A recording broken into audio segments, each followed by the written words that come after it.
Okay, so our vacuum cleaner is not picking up. There's several things we can check. We want to check it for clogs. We also want to check and make sure our belt is on properly and is doing its job. So first of all, we'll take the cover off. Make sure our bag port is not clogged up. So we'll pull the bag off.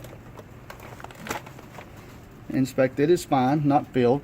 And the port coming into the bag is all clear without any problems. In fact, you can even see completely through there. Okay, so that's all good. Filter's clean. So we're going to put the bag back on. And we know our problem is not within the bag housing. Cover back on, snap it in place. Next, we'll check our wand. Make sure it is clear and you can visually look through it and see no clogs there. And also into the hose where you can see the hose is not clogged as well. What's nice about this machine, the hose is actually clear so you can see down in it that there are no clogs. Okay, so we'll return those back in their position and we're happy with our findings there. So the next thing we'll do is take it and turn it upside down and get to the belt area. On this machine here, you just pop these loose, pull the cover off, and check our belt is in place, in good shape, no problems there.